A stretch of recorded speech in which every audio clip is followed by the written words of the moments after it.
সকলকে জানাচ্ছি কৃষ্ণ প্রীতি শুভেচ্ছা। জয় রাধা মাধব কি জয়।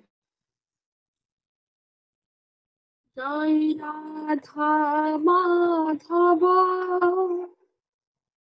জয় কুঞ্জ বিহারী,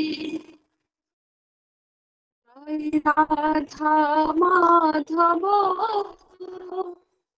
জয় কুঞ্জ বিহারী, জয় গোপী জনবল্লভ গিরিবরধারী, জয় রাধা মাধব জয় কুঞ্জ বিহারী, যশ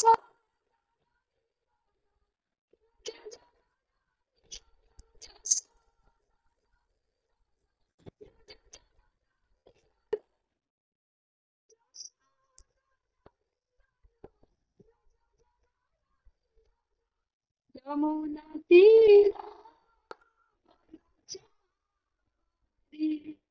জয় রাধা মাধব জয় কুঞ্জ বিহারী, জয় রাধা মাধব জয় কুঞ্জ বিহারী, হরে কৃষ্ণ কৃষ্ণ কৃষ্ণ হরে হরে, হরে রাম রাম রাম হরে হরে, জয় প্রভুপাদ জয় প্রভুপাদ, জগৎ গুরু শ্রীল প্রভুপাদ, জয় গুরুদেব জয় গুরুদেব, পতিত পাবন গুরুদেব, নিতাই গৌর হরি বল হরি বল হরি বল হরি বল, নিতাই গৌর প্রেমানন্দে হরি হরি বল। মঙ্গলাচরণ। ওম অজ্ঞানতিমিরান্ধস্য জ্ঞানাঞ্জেন চক্ষুरुन्मीलितं येन तस्मै श्रीगुरवे नमः। श्रीचैतन्यमनःभीष्टं स्थापितं येन भूतले स्वयं रूप कदा मह्यं ददाति स्वपदान्तिकं। वन्देऽहं श्रीगुरो श्रीयुतपदकमलं श्रीगुरून् वैष्णवांश्च श्रीरूपं साग्रजातं सहगण रघुनाथान्वितं तं सजीवं साद्वैत सावधूतं परिजनसहितं कृष्ण चैतन्य देवं श्री राधा कृष्ण पादान सहगण ललिता श्री विशाखा नितांश्च नमो विष्णु पादाय कृष्ण पृष्ठाय भूतले श्रीमते जयपताका स्वामिनीति नामिने, नमो आचार्य पादाय निताय कृपा प्रदायिने गौरकथा धामोदय नगर ग्राम तारिणे, नमो विष्णु पादाय कृष्ण पृष्ठाय भूतले श्रीमते भक्ति वेदांत स्वामिनीति नामिने, नमस्ते सरस्वती देवे गौरवाणी प्रचारिणे निर्विशेष शून्यवादी पाश्चात्य देश तारिणे, वाञ्छाकल्पतरुभ्यश्च कृपा सिन्धुभ्यो एव च पतितानां पावनेभ्यो वैष्णवेभ्यो नमो नमः। पञ्चतत्त्वात्मकं कृष्ण भक्तरूपस्वरूपकं भक्तावतारं भक्ताख्यं नमामि भक्तशक्तिकं। नमो महावदन्याय कृष्णप्रेम प्रदायते कृष्णाय कृष्णचैतन्य नाम्ने गौरतिसे नमः। हे कृष्ण करुणा सिंधु दीनबंधु जगत्पते गोपेश गोपिका कांत राधा कांत नमस्तुते। तप्त कांचन गौरांगी राधे वृंदावनेश्वरी वृषभानुसुते देवी प्रणमामि हरिप्रिये। ओं वृंदावै तुलसी देव्यै प्रियायै केशवस्य च विष्णुभक्ति प्रदे देवी सत्यवत्ते नमो नमः। नीलाचल निवासाय नित्याय परमात्मने बलभद्र सुभद्राभ्यां जगन्नाथाय ते नमः। नारायणं नमस्कृत्यं नरं चैव नरोत्तमं देवीं सरस्वती व्यासं ततो जयमुदीरयेत्। नष्टप्रायेषु अभद्रेषु नित्यं भगवत सेवया भगवती उत्तमश्लोके भक्तिर्भवति नैष्टकी मूकं करोति वाचालं पङ्गुलङ्घयते गिरिं यत्कृपातमहं वन्दे श्रीगुरुदिनतारिणे। जय श्री कृष्ण चैतन्य प्रभु नित्यानंद श्री अद्वैत गदाधर शिवासादि गौर भक्त वृंद। हरे कृष्ण कृष्ण कृष्ण हरे हरे, हरे राम राम राम हरे हरे। प्रवृत्तिं च निवृत्तिं च प्रवृत्तिं च निवृत्तिं च जनान विदु आसुरा। जनान विदु आसुरा। न शौचं न अपि च आचार, न शौचं न ओपि च आचारो, न सत्यं तेषु विद्यते। नो सत्यं तेषु विद्यते। সাধু গুরু ও বৈষ্ণবের নির্দেশ মেনে চলেন, আর যারা শাস্ত্রে নির্দেশিত বিধি নিষেধের অনুসরণ না করে তাদের নিজেদের খেয়াল খুশি মতো আচরণ করে তাদের বলা হয় আসুরি। তাহলে এই আজকের যে শ্লোকের অনুবাদে বলা হয়েছে কি না, অসুর স্বভাব ব্যক্তিরা ধর্ম বিষয় প্রবৃত্ত এবং অধর্ম বিষয় থেকে নিবৃত্ত হতে জানে না।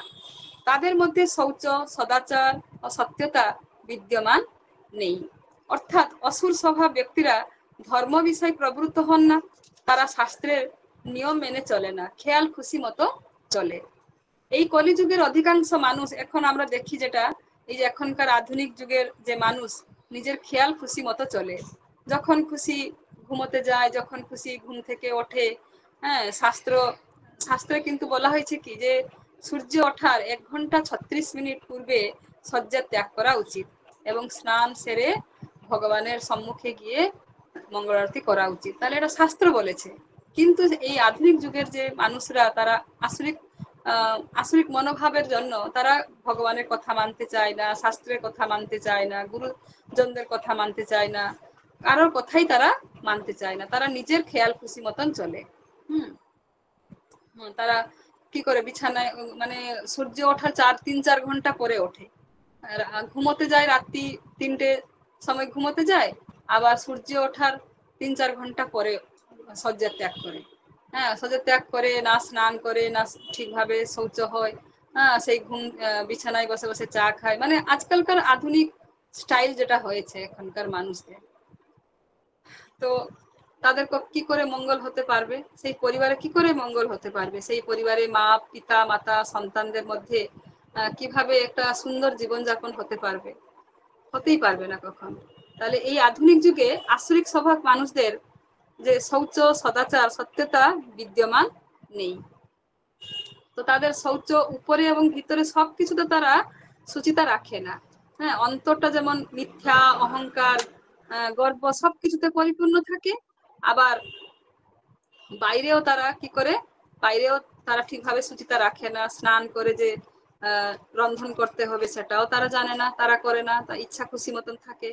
হ্যাঁ, রন্ধনশালায় কিন্তু কে আছেন না, রন্ধনশালায় স্বয়ং অন্নপূর্ণা থাকেন। সুচিতা না থাকলে অন্নপূর্ণা কখনো প্রসন্ন হন না। কিন্তু যারা দৈবগুণ সম্পন্ন তারা সুচিতা মানে মেনটেন করে, রক্ষা করে রন্ধনশালায় যায় রন্ধন করার জন্য, আর মাতা অন্নপূর্ণাকে আহ্বান করে রন্ধন আরম্ভ করে। হ্যাঁ, যে যারা এই ইস্কনে আমরা সেইটাই শিক্ষা পেয়েছি যে কিভাবে শৌচভাবে শুদ্ধতা মেনটেন করে কিভাবে রন্ধনশালায় গিয়ে ভগবানের জন্য যে আমরা ভোগ তৈরি করব, কিভাবে মাতা অন্নপূর্ণাকে আহ্বান করতে হয়, হে মাতা, আমি ভগবানের জন্য এই ভোগ তৈরি করছি, আপনি আমাকে সহায়তা করুন।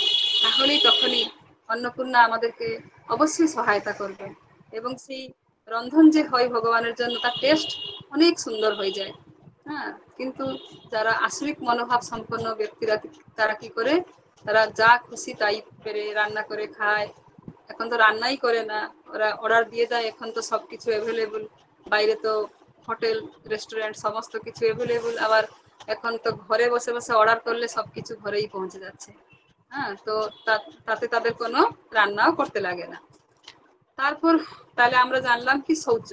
এবার বলা হয়েছে কি সদাচার। তাহলে আসরিক মানুষদের যে 3টে জিনিস, শৌচ, সদাচার, সত্যতা, তাহলে শৌচ বিষয় বলা হলো। এবার সদাচার। তাহলে সদাচার মানে কি না ভালো এবং সঠিক আচরণ, সৎ বা ভালো আচরণ বা শাস্ত্রসম্মত আচরণ। সহজ কথায় সদাচার মানে হলো কি না ভালো ব্যবহার, হ্যাঁ, মানুষের সাথে ভালো ব্যবহার করা, যা সমাজের নিয়ম কানুন এবং নৈতিকতার সাথে সঙ্গতিপূর্ণ। কিন্তু এখনকার মানুষ এই সদাচার করতে আসরিক সম্পন্ন ব্যক্তিরা কি সদাচার করতেই জানে না, হ্যাঁ, সদাচার মানেটাই জানে না।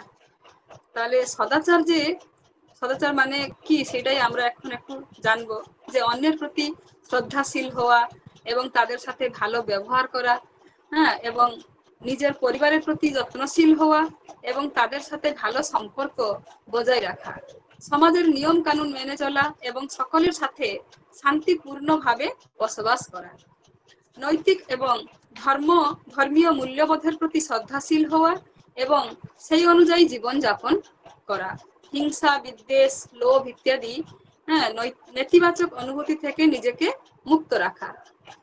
যারা এই সদাচার রক্ষা করে তাদের মধ্যে হিংসা থাকে না, বিদ্বেষ থাকে না, লোভ থাকে না। তাহলে এই সমস্ত যে নেতিবাচক যে অনুভূতি তাদের থেকে তারা নিজেকে সবসময় মুক্ত রাখে এবং সততা ন্যায়পরায়ণতা এবং সহানুভূতি সহকারে তারা কি করে জীবনযাপন করে, নিজের কাজের প্রতি তারা দায়িত্বশীল হয় এবং সমাজের প্রতি কর্তব্য পালন করে। হ্যাঁ, তো প্রভুপাদ বলেছেন না যে যে পিতামাতা নিজের সন্তানকে ঠিকভাবে মানুষ করতে পারে না তারা ভগবানকে পূজা অর্চা করা আবশ্যকতাই নেই। যারা সন্তানকেও ঠিকভাবে মানুষ করতে পারে তারা ভগবানকেও ঠিকভাবে সেরকম আরাধনা করতেও পারে। কেননা যে সন্তান পিতামাতা যদি ঠিকভাবে মানুষ করতে না পারে তারা পরবর্তী সময়ে এই সমাজে তারা কি করবে উৎপাত সৃষ্টি করবে। সেই জন্য একটা সুস্থ সংগঠন করতে হলে পিতামাতার দায়িত্ব কর্তব্য অনেক ভাবে আছে। তো যে সদাচার মেনটেন করে তার সামাজিক ব্যক্তিগত এবং আধ্যাত্মিক জীবনকে আলোকিত করতে পারে।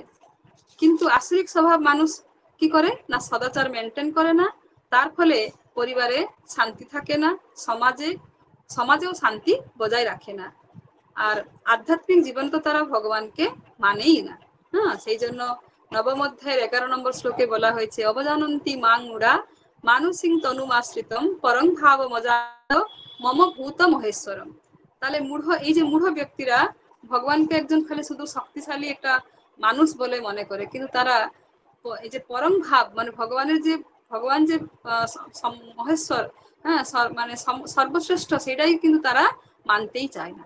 ভগবানের কাছে তারা আত্মসমর্পণ কখনোই করে না, ভগবানের সম্বন্ধে তারা শুনতেও চায় না, বিস্তার সেই বিষয় তারা শুনতেও চায় না, বলতেও চায় না।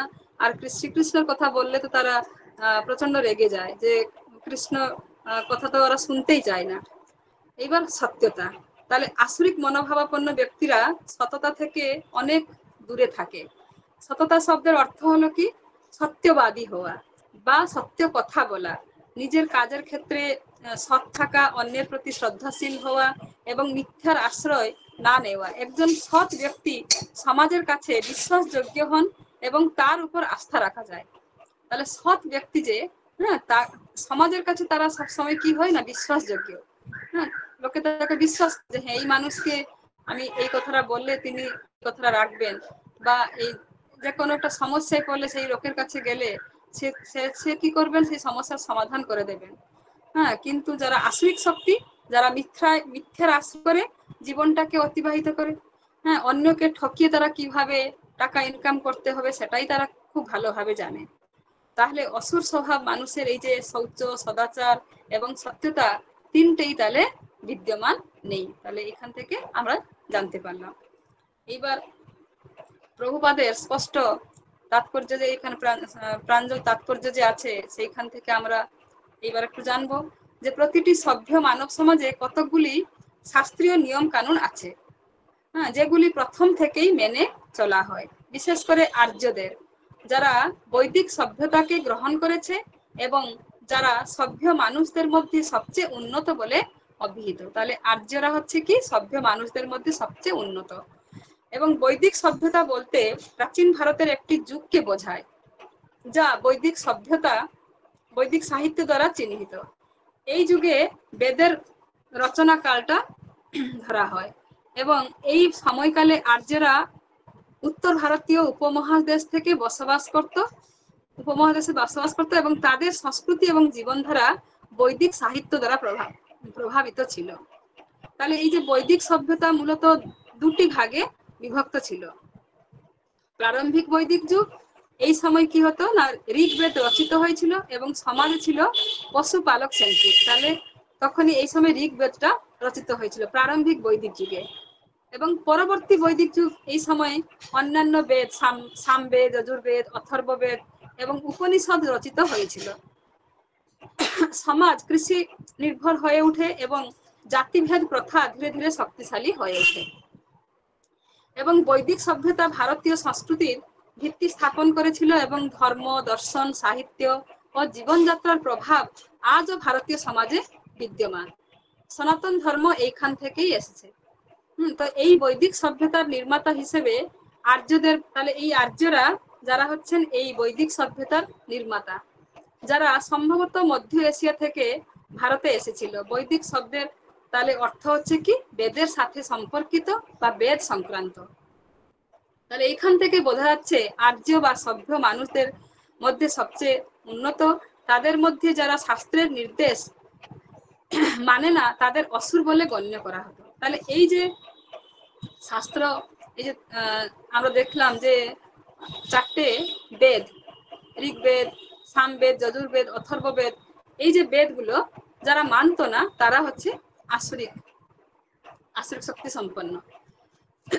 তাদের মধ্যে, তাহলে এই যে তাদের মধ্যে কেউ যদি জেনেও থাকে সেগুলি অনুসরণ করার কোনো প্রবৃত্তি তাদের ছিল না। এগুলো জানতো কিন্তু অনুসরণ তারা করতো না।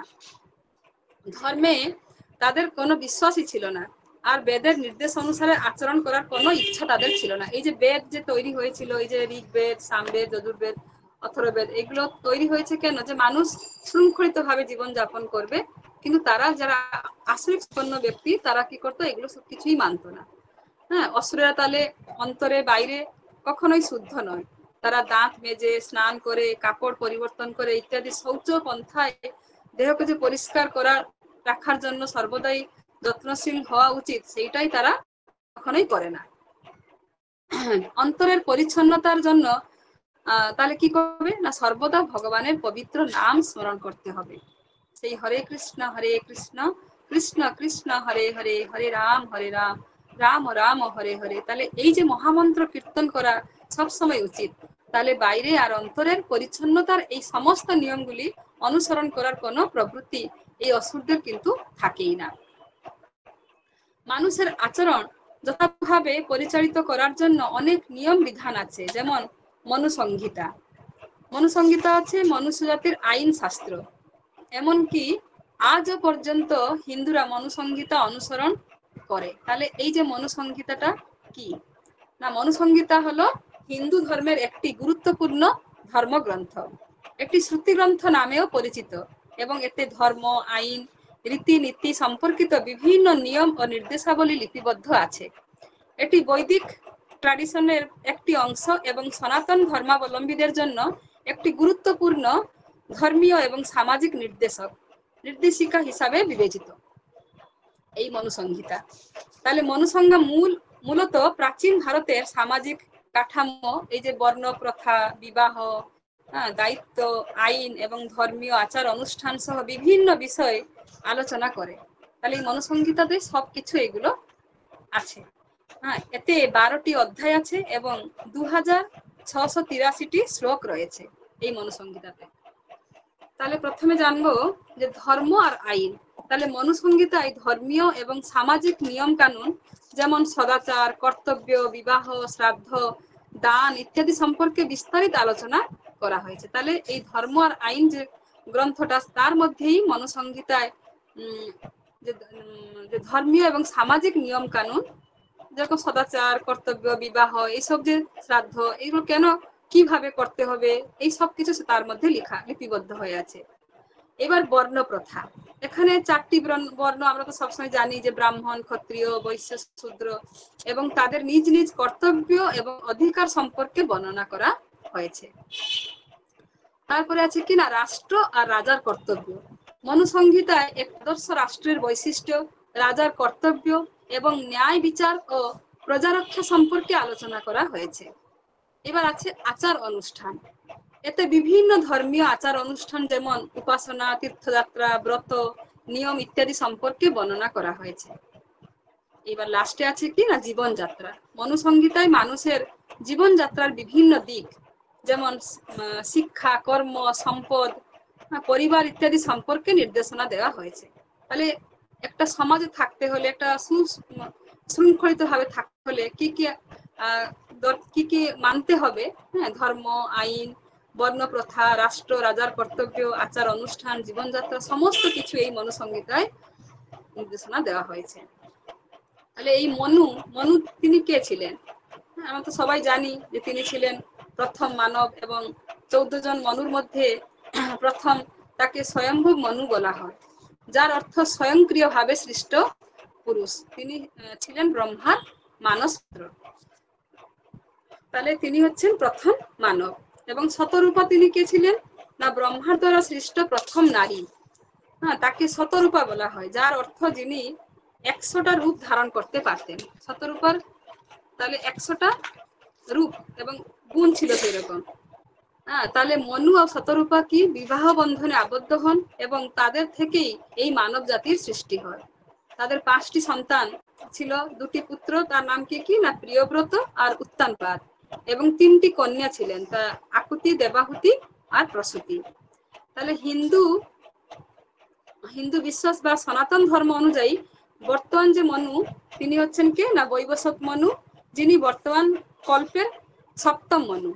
হ্যাঁ, ব্রহ্মা তার নিজের শরীর থেকে 2টি ভাগ করলেন, এই যে শতবার মনুকে জন্ম দিলেন, এবং মানস পুত্র তিনি ছিলেন কে মনু, এবং শতরূপাকেও সেই রকম তার সেই মানস থেকেই সৃষ্টি করলেন। তাহলে ব্রহ্মা ভগবানের কাছে প্রথমে প্রার্থনা করেছিলেন যে হে প্রভু, আপনি আমাকে নির্দেশ দিয়েছেন এই সৃষ্টিকে বর্ধিত করার জন্য, কিন্তু জীব সৃষ্টি করতে আমি পারছি না। ভগবান তখনই বললেন তুমি ভিন্ন রকম দেহ তৈরি করো। এরপর ব্রহ্মা শতরূপাকে সৃষ্টি করলেন শতগুণ দিয়ে, হ্যাঁ, এবং মনুকে সৃষ্টি করলেন, তাকে নির্দেশ দিলেন বংশ বৃদ্ধি করার জন্য। শতরূপার যে 100টা গুণ ছিল, এবং এরপরে তাহলে আমরা জানলাম কি যে মনু আর শতরূপার বিবাহের পর এই মানব জাতির সৃষ্টি হয়েছে। তাহলে ব্রহ্মা সেই অসুরদেরকেও সৃষ্টি করেছিলেন। তাহলে যখন এই যে সমুদ্র মন্থন হয়েছিল, হ্যাঁ, তখন দেবতা অসুরদের মধ্যে যুদ্ধ হয়েছিল এই অমৃতকে নিয়ে। তো ভগবান চেয়েছিলেন এই অমৃতটাকে দেবতাদেরকে খাওয়াবেন, কিন্তু অসুররা যেহেতু শক্তিশালী ছিল, তাই অমৃতটাকে ছিনিয়ে, হ্যাঁ, অমৃত হাড়ি যে ছিল সেটাকে ছিনিয়ে নিয়ে গেছিল। ভগবান তখনই কি করেছিলেন, সেই মোহিনী রূপ নিয়ে অসুরদেরকে বিমোহিত করেছিলেন। তাহলে অসুরদেরকে একটা তারা কি করে না নারীর প্রতি আসক্ত, আসরিক ভাবাপন্ন ব্যক্তি, যারা আসরিক মনোভাব সম্পন্ন, তারা কি নারীর প্রতি আসক্ত। এই জন্য ভগবান কি করলেন, মোহিনী রূপ দিয়ে তাদেরকে বিমোহিত করলেন। সেরকম আমরা দেখি যে এই যে মহিষাসুর ছিল, মহিষাসুর সেরকম এত শক্তিশালী ছিল যে তাকে দেবতারা কেউ হারাতে পারছিলেন না। তো তখনই দুর্গা দেবীকে তারা আরাধনা করেছিলেন যে মাতা দুর্গা, আপনি মহিষাসুরকে বদ্ধ করতে হবে। তো সেই জন্য সমস্ত দেবতারা তাকে সমস্ত অস্ত্র দিয়েছিলেন, এবং সেই দুর্গা দেবীর সেই সৌন্দর্যে মুগ্ধ হয়ে মহিষাসুর কিন্তু তারপরে তাকে নিহত করেছিলেন দুর্গা দেবী। হ্যাঁ, তাহলে এই জড়জগৎ সৃষ্টি করার একটাই কারণ হচ্ছে মোহিত করা। হ্যাঁ, ব্রহ্মা পুরো যে ক্রিয়েশন করার আগে উনি মোহ, অ্যাট্রাকশন, ইলিউশন এইসব জিনিসকে দিয়ে তৈরি করেছিলেন। কেন না যাতে তার স্বরূপটাকে সে ভুলে থাকতে পারে। এই জন্য নারী জাতি বা পুরুষ জাতি তারা একে অপরের প্রতি আকৃষ্ট হয়ে এই জগতে তারা যেমন এই মোহ থেকে বের হয়ে যেতে না পারে। নারীর যে সৌন্দর্য দেহের সৌন্দর্য হচ্ছে অ্যাট্রাকটিভ, এমনকি বড় বড় ব্যক্তিত্ব নারীর সৌন্দর্যের দ্বারা আকর্ষিত হন। এমনকি ব্রহ্মাও তার পুত্রীর দ্বারা আকর্ষিত হয়েছিলেন। শিব এই মোহিনী দ্বারা আকর্ষিত হয়েছিলেন, আর ইন্দ্র তো সদা সর্বদা কি করেন, আকর্ষিত হয়েছিলেন। তাহলে অনেক বড় বড় ব্যক্তিত্ব নারীর সৌন্দর্যে আকর্ষিত হয়েছেন, কিন্তু অন্তিমে তারা নির্দেশ দিয়েছেন সেটা আমাদের জন্য শিক্ষণীয়। তারা কি নির্দেশ দিয়ে গেছেন? তারা বলেছেন যে এই জড়জগতে ইন্দ্রিয় সুখ ভোগ লাভ করা এগুলো হচ্ছে তুচ্ছ। আমরা জানি যমুনাচার্য বলেছেন যে যখন কেউ ভগবান শ্রীকৃষ্ণের চরণে আশ্রয় গ্রহণ করবে, তার মনকে ভগবানের চরণে রাখবে, তখন এই যৌন তৃপ্তির বাসনা এগুলি আমার থুতু দিতে ইচ্ছা করে। হ্যাঁ, তাহলে কত পবিত্র সেই পরমেশ্বর ভগবান, যার সেবা করলে এই রকম মনোভাব এসে যায়। তাহলে কত পবিত্র সেই পরমেশ্বর ভগবান। রাধা কৃষ্ণের রূপ মাধুরী তাহলে কত কত সুন্দর। হরিদাস ঠাকুর তাই গিয়েছিলেন, রাধা কৃষ্ণের রূপ মাধুরী দেখিব দু নয়ন ভরি, রাধা কৃষ্ণের রূপ মাধুরী দেখিব দু নয়ন ভরি, নিকুঞ্জের দ্বারের দ্বারে রহিব গো হরি, বলবো আর মদন মোহন হেরিব গো হরি, বলবো আর মদন মোহন হেরিব গো। এই রূপেতে ব্রজের পথে চলিব গো, আমি এই রূপেতে ব্রজের পথে চলিব গো, হরি বলবো আর মদন মোহন হেরিব গো, হরি বলবো আর মদন মোহন হেরিব গো। তাহলে এই চোখ দিয়ে আর কিছু দেখার দরকার নেই, আমাদের উচিত হচ্ছে ভগবানের মাধুরীকে দেখা। হ্যাঁ, আমরা যখন দর্শনারতি করি, সেখানে শ্রীল প্রভুপাদ ব্রহ্মার প্রার্থনা দিয়ে গাওয়াচ্ছেন আমাদের সকলকে। আমরা প্রতিদিন যে আমরা দর্শনারতি করি, কন্দর্প কোটি কমনীয় বিশেষ শোভং গোবিন্দ আদি পুরুষং তমহং ভজামি। তাহলে যে কামদেব সকলকে আকর্ষিত করতে পারে, সেই কোটি কোটি কামদেবের থেকে আরো বেশি সুন্দর তিনি হচ্ছেন পরমেশ্বর ভগবান। তাই যারা ভক্তি করতে চায়, মায়া মোহতে আকৃষ্ট তারা কখনোই হয় না। তারা ভগবানের যখনই সেবা করা শুরু করে, ধীরে ধীরে তার সেই মায়া মোহ তার থেকে দূরীভূত হয়ে যায়। আর যদি শ্রীল প্রভুপাদের কথা শুনে ভগবানের দর্শন প্রত্যেকদিন দর্শন করে, যে যারা মন্দিরে থাকে, মনে করো মায়াপুর যখনই আমরা যাই তখন আর কারোর কথা মনেই পড়ে না আমাদের। তখনই আর এই সংসার কারোর কথা আমরা কিছুই মনে রাখতে পারি না। কেন না, তখনই এই মায়া মোহ সবকিছু আমাদের ভিতর দূরীভূত হয়ে যায়।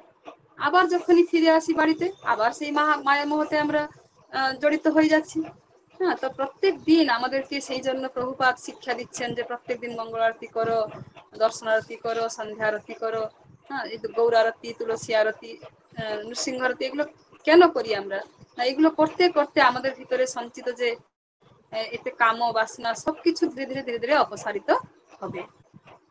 তাহলে এই যে নারী জাতিকে সৃষ্টি করা হয়েছে, তাহলে কি জন্য না, আকর্ষণের জন্য। হ্যাঁ, অসুররা যাতে আকৃষ্ট হয়, তাদেরকে একটা জিনিসের দ্বারা ধ্বংস করা যায়।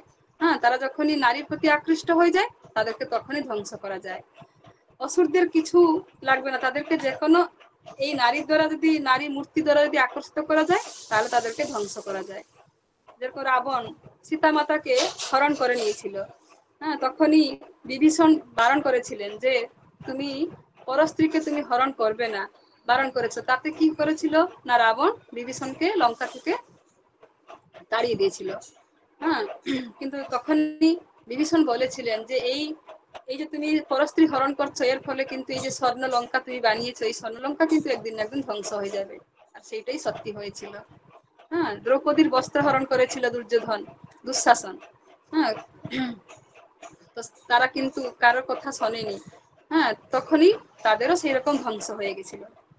তো আজকাল এই যে নারীকে মানে এখন একটা কি করা হয়েছে না, এখন যে কোনো অফিস বলুন, যে কোনো শপিং মল বলুন, যেখানেই বলুন, নারীদেরকে রিসেপশনিস্ট বানানো হয়। কেন?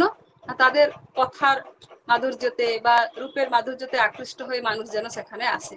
তাহলে সব জায়গায় এই আসরিক মনোভাব সম্পন্ন মানুষরা সব জায়গায় নারীকে তাহলে তারা কি করে পণ্য হিসাবে সেখানে সবসময় দেখে। হ্যাঁ, তো সেই জন্য এর দ্বারা এখান থেকে বোঝা যাচ্ছে কি যে অসুর সভ্যতার বিকাশ ধীরে ধীরে ধীরে ধীরে ক্রমশ বেশি হতেই চলেছে। এই সভ্য আমরা বলছি সব আধুনিক সমাজ সভ্য হয়ে গেছে, কিন্তু সভ্যতার নামে এখন কি হচ্ছে না আসরিক সভ্যতা বেড়েই চলেছে। কিন্তু যারা আমরা দেখি ভক্ত নারী, তারা ভগবানের সেবায় সবসময় নিজেকে নিজেকে অর্পিত করে। যেরকম গোপিনীরা, তারা ভগবানের মোস্ট বিলোভেড ছিলেন। কেন? তারা সেবা ছাড়া কিছুই জানতেন, তারা ভগবানের নাম ছাড়া, ভগবানের সেবা ছাড়া তারা কিছুই জানতেন না। সেই জন্য ভগবানকে তারা সন্তুষ্ট করতে পেরেছিলেন। সেই রকম যারা ভক্ত নারী, তারা সবসময় ভগবানের সেবায় নিজেকে নিয়োজিত রাখে। হরিদাস ঠাকুর স্বয়ং মায়াদেবী উনাকে পরীক্ষা করে ভগবানের চরণ থেকে আলাদা করতে পারেননি। হ্যাঁ, ষড়রিপুর মধ্যে সব থেকে দুর্জয় হচ্ছে কে? এই কাম। হ্যাঁ, তো সেই জন্য 3 অধ্যায়ের 37 নম্বর শ্লোকে ভগবান নিজেই বলেছেন, কাম ও এস ক্রোধ এস রজগুণ সমুদ্ভব মহাসর মহাপাপা বিদ্ধেন মিহ বৈরিণম। তাহলে পরমেশ্বর ভগবান বললেন যে হে অর্জুন, রজগুণ থেকে সমুদ্ভব কামই মানুষকে এই পাপে প্রবৃত্ত করে এবং কামই ক্রোধে পরিণত হয়। কাম সর্বগ্রাসী এবং পাপাত্মক। কামকেই জীবের প্রধান শত্রু বলে জানতে হবে। তাহলে এই কাম থেকে কেউই ত্রাহি পায় না। তাহলে এই যে মনুসংহিতায় কি কি বিষয় আছে এটাই আমরা ভালোভাবে জানলাম। যে মনুসংহিতায় স্পষ্টভাবে বলা হয়েছে যে নারীদের স্বাধীনতা দেওয়া উচিত নয়। তার অর্থ এই নয় যে নারীদের কৃতদাসীর মতো রাখতে হবে, তার অর্থ হচ্ছে তারা শিশুর মতো। শিশুদের স্বাধীনতা দেওয়া হয় না, কিন্তু তার অর্থ এই নয় যে তাদের কৃতদাসের মতো রাখা হয়। তাহলে এখানে মনুসংহিতাতে বলা হয়েছে কি যে নারীদেরকে, যেরকম শিশুকে আমরা সবসময় তার যত্ন নিয়ে, যে তুমি আগুনে হাত দেবে না, তুমি এখানে হাত দেবে না, সবসময় বারণ করা হয়, তাদেরকে স্বাধীনতা দেওয়া হয় না। তার অর্থ কি? তাদের সেই জ্ঞান হয়নি, সেই বোধ শক্তি হয়নি, সেই জন্য তাদেরকে সবসময় আগলে আগলে রাখতে হয়। সেরকম নারীদের সুরক্ষার জন্য তাদেরকে এই মনুসংহিতায় সেই জন্য বলা হয়েছে যে শৈশবে তাদের পিতামাতার কাছে, যৌবনে তাদের পতির কাছে এবং বার্ধক্যে উপযুক্ত সন্তানদের তত্ত্বাবধানে থাকা উচিত।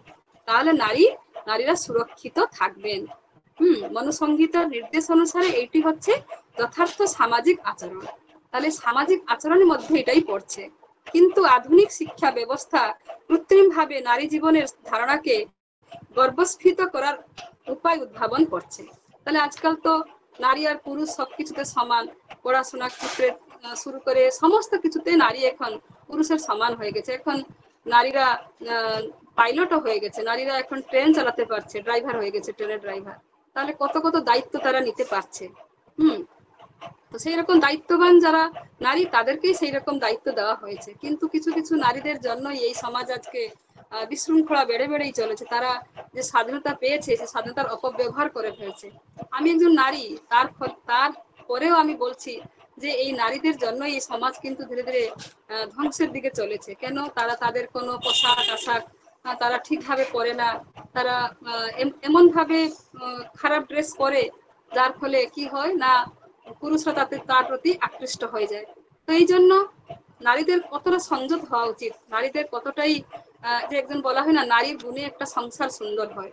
তাহলে নারীকে কতটাই সাবধান থাকতে হয়, নারীকে কতটাই যত্নশীল হতে হয়, তাদের সন্তানদেরকে কিভাবে মানুষ করতে হয়, তার স্বামীর যত্ন নিতে হয়, শাশু শ্বশুরের সেবা করতে হয়, ভগবানের সেবা করতে হয়। তাহলে এই যে জিনিসগুলো কিন্তু আধুনিক সমাজে কিন্তু এইগুলো আমরা দেখতে পাচ্ছি না। সেই জন্য প্রভুপাদ এখানে স্পষ্টভাবে লিখে দিয়েছেন যে আধুনিক শিক্ষা ব্যবস্থা কৃত্রিমভাবে নারী জীবনের ধারণাকে গর্ভস্ফীত করার উপায় উদ্ভাবন করছে, এবং তাই আজকের মানব সমাজে বিবাহ ব্যবস্থা প্রায় লোপ পেতে চলেছে। হ্যাঁ, বিবাহ ব্যবস্থা এখন লোপ পেতে চলেছে। কেউ কারো আন্ডারে থাকতে চায় না, যে স্বামী আন্ডারে স্ত্রী একটা থাকবে, সেই আন্ডারে আজকালকার স্বাধীন চেতা যে নারীরা, তারা থাকতেই চায় না।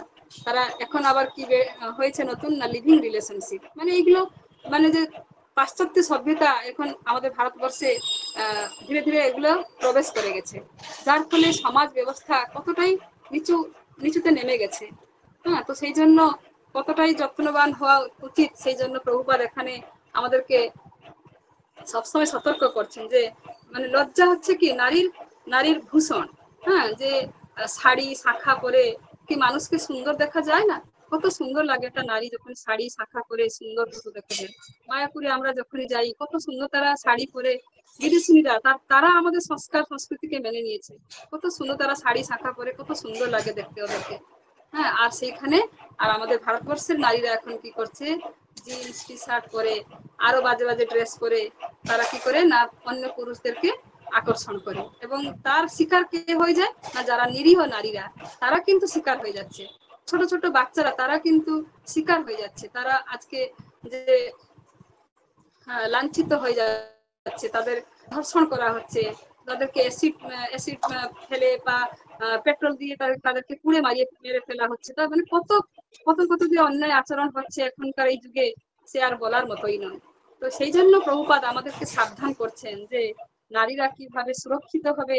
এই সেই জন্য মনুসংহিতার কথা এখানে উনি তুলে ধরেছেন, যে মনুসংহিতা যে নিয়মগুলো দিয়েছে সেই নিয়মগুলো কিন্তু মানলে তার নারীরা কতটাই সেফটি থাকতে পারবে, সেটাই বলেছেন। যে তারা যৌবনে সরি, তারা কি থাকবে না, শৈশবে থাকবে পিতামাতার কাছে, এবং যৌবনে পতির, এবং বার্ধক্যে সন্তানদের তত্ত্বাবধানে থাকা উচিত। সেটাই কিন্তু আজকালকার মানতেই চায় না। সুতরাং অসুরেরা সমাজের মঙ্গলের জন্য যে সমস্ত নির্দেশ তা গ্রহণ করে না, এবং যেহেতু তারা মহর্ষিদের অভিজ্ঞতা এবং মুনি ঋষিদের প্রদত্ত আইন কানুনগুলি মেনে চলে না, তাই আসরিক ভাবাপন্ন মানুষদের সামাজিক অবস্থা অত্যন্ত দুর্দশাগ্রস্ত হয়। তাহলে এই যে আসরিক মনোভাব সম্পন্ন মানুষদের জন্য আজকে সমাজের ব্যবস্থা কত দুর্দশাগ্রস্ত হয়ে পড়ছে, তাদের এই মনোভাবের জন্য। কিন্তু যারা দৈবগুণ সম্পন্ন, নারামাঝি প্রভু সেদিনকে খুব সুন্দরভাবে সেই ক্লাসে বলছিলেন প্রথম যে 1 থেকে 3 নম্বর শ্লোক, হ্যাঁ, যে কিভাবে আমাদের দৈবগুণ, এই যে 26টা গুণ যদি মানুষের মধ্যে থাকে, তারা সেই গুণগুলো মানুষের মধ্যে যদি একটাও গুণ থাকে, হ্যাঁ, তারা সমাজে কিন্তু অন্যের কখনো তারা অন্যকে পীড়া দেবে না। তারা নিজেরা কষ্ট সহ্য করবে কিন্তু অন্যকে তারা পীড়া দেবে না। তারা সবসময় ভগবানের চিন্তনেই থাকে, তারা ভগবানের আহ সেবা ছাড়া তারা কিছুই জানে না। সেই জন্য বলা হয়েছে যে সবসময় ভগবানের চরণে আশ্রয় নেওয়া উচিত। যে ভগবান যে পরমেশ্বর, পরম পিতা, তার কাছে আমাদেরকে ফিরে যেতে হলে আমাদেরকে কি করতে হবে না, সেই ভগবানের সেবা করতে হবে। এবং শিল প্রভুপাদের যে আদেশ নির্দেশ দিয়ে গেছেন সেইগুলো কিন্তু আমাদেরকে মানতে হবে। ষোলমালা জপ সবসময় করতে হবে, প্রত্যেক দিন করতে হবে, এবং প্রভুপাদের যে গ্রন্থ সেই গ্রন্থ আমাদেরকে প্রত্যেক দিন পড়তে হবে। হ্যাঁ, যখনই কোনো জায়গাতে গেলে যেখানে কামনা বাসনা যেখানে থাকছে সেই সব স্থান আমাদের পরিত্যাগ করে দেওয়া উচিত। তাহলে এই জিনিসগুলো দিয়ে আমরা শিক্ষা করব, সাধু সঙ্গ প্রত্যেক দিন করবো, তাহলে ধীরে ধীরে ধীরে ধীরে এই সমাজ সুন্দর একটা সমাজে তৈরি হতে পারবে। তো এখন প্রভুপাদের যে মিশন ছিল, যে সারা পৃথিবীতে যে তিনি ভগবানের যে কথা বিলি দেওয়ার জন্য চেষ্টা, সেই চেষ্টায় কিন্তু তিনি সত্যি আমরা এখন দেখি সারা পৃথিবীতে এখন যে ইসকন কিভাবে বেড়েই চলেছে। হ্যাঁ, যেখানেই যাই দেখি কিন্তু ইসকন মন্দির তৈরি হয়েছে, এবং মানুষরা কিভাবে শুদ্ধতা মেনটেন করছে। এই আজকেই যে বলা হয়েছে এই যে শ্লোকে, যে আসরিক মনোভাব সম্পন্ন ব্যক্তিরা কি করে না, শৌচ সদাচার সত্যতা ওদের মধ্যে বিদ্যমান নেই। সেই জন্য কি হচ্ছে, সমাজ ব্যবস্থা আজকে অত্যন্ত দুর্দশাগ্রস্ত হয়ে পড়ছে। কিন্তু যাদের মধ্যে দিব্য গুণ সম্পন্ন থাকে তারা সবসময় চেষ্টা করে কিভাবে এই সমাজটা এগিয়ে যাবে, কিভাবে সমাজে শান্তিভাবে থাকা যায়, কিভাবে ভগবানের সেবা সেবা করে আমরা সেই গোলকধামে একদিন না একদিন ফিরে যেতে পারবো, সেই চেষ্টাই তারা থাকে। তো সেই জন্য আমাদের শাস্ত্র গুরু এবং তাদের কথা দিয়ে আমরা মেনে চলবো, তাহলে একদিন না একদিন আমরা সেই গোলকধামে অবশ্যই একদিন না একদিন ভগবানের কৃপায় যেতেই পারবো। তো আমার আজকের এই পাঠে ভুল ত্রুটি আপনারা বৈষ্ণবের গুণে আমাকে ক্ষমা করে দেবেন। আর যদি কিছু ভালো বলে থাকি সেটা প্রভুপাদের কৃপা, প্রভুপাদের এই প্রাঞ্জল যে তাৎপর্য, তার উপরে তো কিছু বলাই থাকে না, কিন্তু বৈষ্ণবের আদেশে কিছু বলার চেষ্টা করেছি। আপনারা আমাকে যদি কিছু ভুল করে থাকি আমাকে ক্ষমা করবেন। হরে কৃষ্ণ হরে কৃষ্ণ कृष्ण कृष्ण हरे हरे, हरे राम राम राम हरे हरे। जय श्रील प्रभुपाद की जय, जय गुरु महाराज की जय, जय प्रथमदस्य गुरु की जय, समवेत भक्त मंडली की जय। हरे कृष्ण, प्रणाम।